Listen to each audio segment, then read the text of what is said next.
ಹರಿಃ ಓಂ. ಆಪಾದಮೌಳಿಪರ್ಯಂతం ಗುರುಣಾಂ ಆಕೃತಿಂ ಸ್ಮರೇತ್ ತೇನ ವಿಘ್ನಾಃ ಪ್ರಣಶ್ಯಂತಿ ಸಿದ್ಧಂತಿ ಚ ಮನೋರಥಾಃ. ಶ್ರೀ ಗುರುಭ್ಯೋ ನಮಃ. ಪರಮಗುರುಭ್ಯೋ ನಮಃ. ಶ್ರೀಮದಾನಂದತೀರ್ಥಭಗವತ್ಪಾದಾಚಾರ್ಯಗುರುಭ್ಯೋ ನಮಃ. ಮನ್ಮನೋಭೀಷ್ಟವರದಂ ಸರ್ವಾಭೀಷ್ಟಫಲಪ್ರದಂ ಪುರಂದರಗುರುಂ ವಂದೇ ದಾಸಶ್ರೇಷ್ಠಂ ದಯಾನಿಧಿಂ. ವಿದ್ಯಾವಿನಯಸಂಪನ್ನಾನ್ ಶಾಂತಾದಿಗುಣಬೃಂಹಿತಾನ್ ಸಶಾಸ್ತ್ರಪ್ರವಚನಾಸಕ್ತಾನ್ ಎಲೆಮಲ್ಯಾರ್ಯಾನ್ ಗುರೂನ್ ಭಜೆ.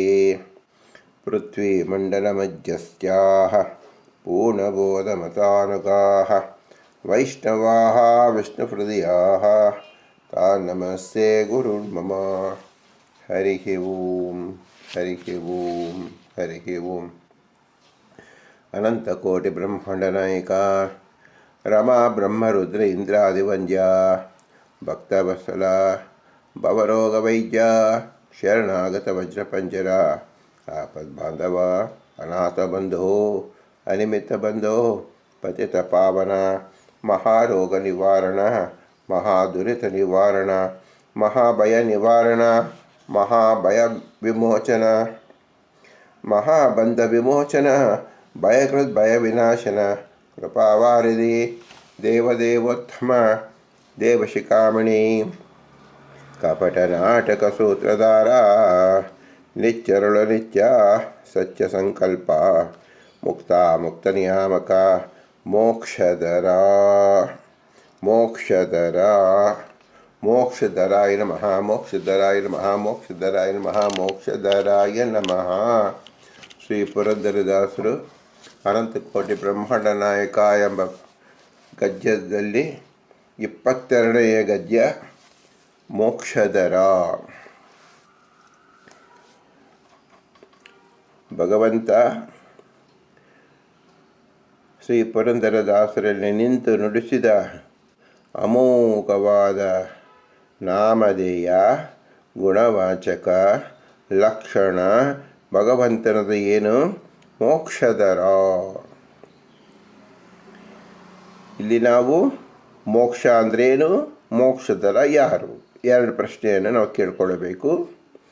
ಈ ಮುಂಚಿತವಾಗಿ ನಮಗೆ ಪರಿಚಿತವಾದ ಈ ದರಗಳ ವಿವೇಚನೆ ಮಾಡೋಣ.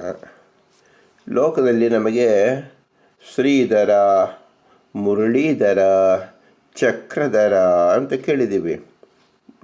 ಆದರೆ ಮೋಕ್ಷಧರ ಎಂಬತಕ್ಕಂಥದ್ದನ್ನು ಇನ್ನು ಜನಗಳು ಅದನ್ನು ತಮ್ಮ ನಾಮಧೇಯವಾಗಿ ಇಟ್ಕೊಳ್ಬೇಕಾಗಿದೆ. ಯಾಕಂದರೆ ಅವರಿಗೆ ಗೊತ್ತು ನಾವು ಮೋಕ್ಷಧರ ಅಲ್ಲ. ಅದರಂತೆ ಅವರು ಶ್ರೀಧರರೂ ಅಲ್ಲ, ಮುರಳೀಧರರೂ ಅಲ್ಲ, ಚಕ್ರಧರರೂ ಅಲ್ಲ. ಆದರೂ ಸಾಂಕೇತಿಕವಾಗಿ ಲೋಕದಲ್ಲಿ ಇದೆ. ಇದನ್ನು ತಿಳಿಯತಕ್ಕಂಥದ್ದು ಅತಿ ಮುಖ್ಯವಾದ್ದರಿಂದ ಶ್ರೀ ಪುರಂದರದಾಸರು ಯಾವ ದರವೂ ಯಾವ ಜೀವರದು ಅಲ್ಲ, ಎಲ್ಲವೂ ಭಗವಂತನೇ ಎಂಬುದನ್ನು ತೋರಿಸ್ಕೊಡ್ತಾ ಇದ್ದಾರೆ. ನೋಡಿ, ಶ್ರೀಧರ ಎಂಬುದರಲ್ಲಿ ಶಾ ಇದೆ, ಶಂಖ. ಮುರಳೀಧರ ಖಡ್ಗ. ಚಕ್ರಧರ, ಚಕ್ರಧರದಲ್ಲಿ ಚಕ್ರ ಇದೆ, ಪದ್ಮದ ಮೋಕ್ಷ. ಶಂಖ, ಚಕ್ರ, ಗದಾ, ಪದ್ಮ, ಇದು 4 ಏನು ತೋರಿಸ್ಕೊಡ್ತಾ ಇದೆ? ಇದು ಮೋಕ್ಷದ ಚಿಹ್ನೆ ತೋರಿಸ್ಕೊಡ್ತಾ ಇದೆ. ನೀವು ಮೋಕ್ಷದ ಬಾಗಿಲು ಅಂತ ಹೋಗಿ ನೋಡಿದ್ದೀರಿ, ಆಗ ನಿಮಗೆ ಈ ಕಂಡಿದ್ದು ಏನು? ಶಂಖ, ಚಕ್ರ, ಗದ, ಪದ್ಮ. ಇದರ ಮಧ್ಯದಲ್ಲಿ ನಾವು ಏನಂತ ತಿಳಿಬೇಕು? ಮೋಕ್ಷಧರ ಅಂತ ತಿಳಿಬೇಕು. ಆದ್ದರಿಂದ 4 ಆಭರಣಗಳು, 4 ರೂಪದಲ್ಲಿ, 4 ಅಕ್ಷರದಿಂದ ಶ್ರೀ ಪುರಂದರದಾಸರು ಮೋಕ್ಷಧರ ಎಂಬತಕ್ಕಂಥ ಅದನ್ನೆಲ್ಲ ಪರಿಚಯ ಮಾಡಿಕೊಡ್ತಾ ಇದ್ದಾರೆ. ಇದು ನಮ್ಮ ಶ್ರೀದಾಸರ ಪರಮಾನುಗ್ರಹ. ಇದನ್ನು ಚಿಂತಿಸೋಣ.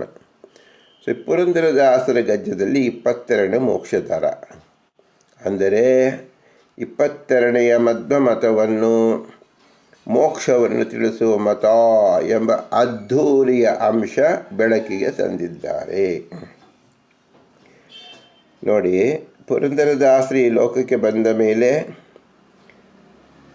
ಮಧ್ವಮತದ ಸ್ಥಾಪನೆ ಶ್ರೀಮದಾನಂದ ತೀರ್ಥನ ಇವರ ಪೂರ್ವದಲ್ಲೇ ನಡೆದಿತ್ತು.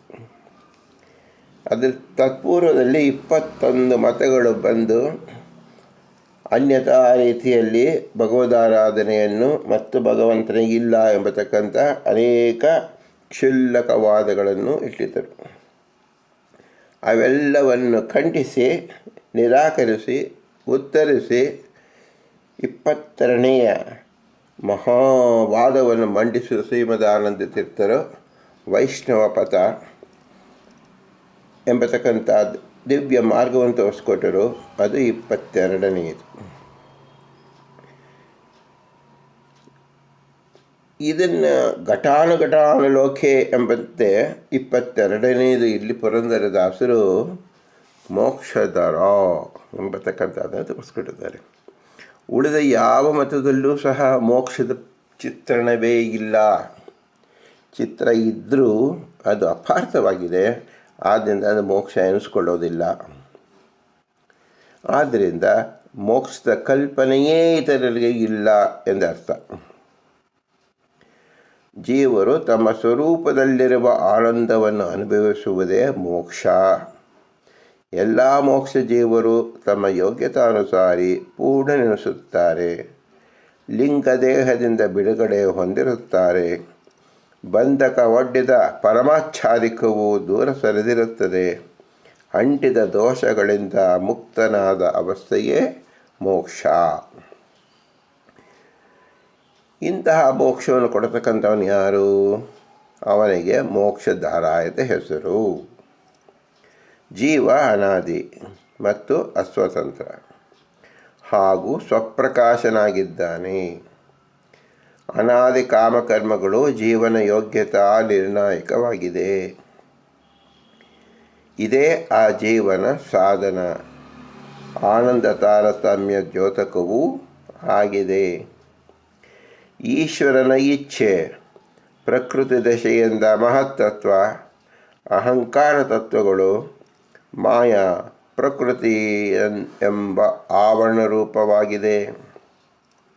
ಇದೇ ಜೀವಾಚ್ಛಾದಿಕ ಪರಮಾಚ್ಛಾದಿಕ ಎನಿಸುವುದು. ಮನುಷ್ಯ ಜನ್ಮ ಬಂದಾಗ ಮಾತ್ರವೇ ಇದರ ಅರಿವು ಭಗವಂತ ಕೊಡುವವನಾಗಿದ್ದಾನೆ.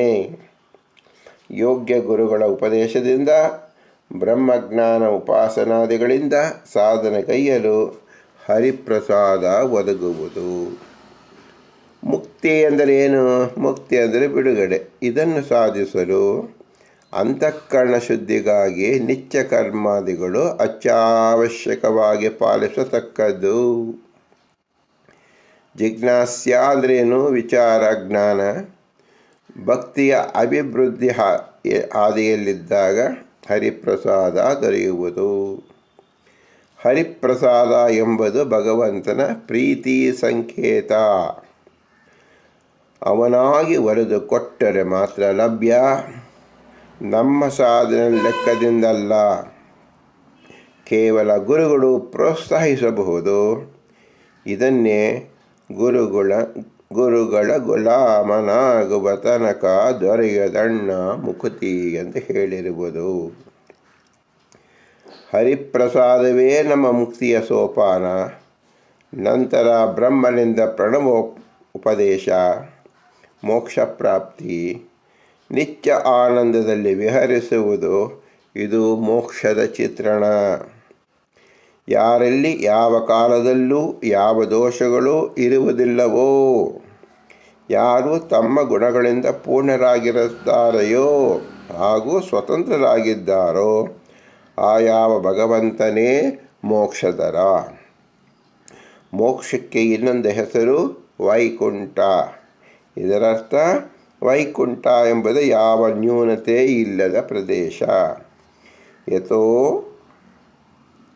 ವಾಚೋ ನಿವರ್ತಂತೆ ಯತೋ ನ ವರ್ತತೆ ಯತಿ ಪುನರಾವರ್ತಿಗಿಲ್ಲದ ಲೋಕ. ಇದು ನಾಶವಿಲ್ಲದ ಲೋಕ. ವೈಕುಂಠ ಎಂಬುದು ಭಗವಂತನ ನಾಮಧೇಯವೂ ಆಗಿದೆ.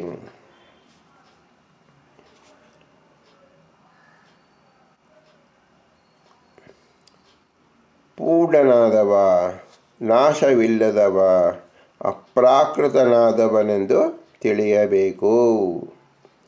ಇದು ಔಚಿತ್ಯಪೂರ್ಣ ಹಾಗೂ ಪೂರ್ಣ ಅನ್ವಯಿಸುತ್ತದೆ. ಇದು ಕೇವಲ ಭಗವಂತನಿಗೆ ಮಾತ್ರ ಒಪ್ಪತಕ್ಕದ್ದು. ಇತರ ಯಾವ ದೇವತೆಗಳಿಗೂ ಹಾಗೂ ಯಾವ ಜೀವರಿಗೂ ಒಪ್ಪುವುದಿಲ್ಲ.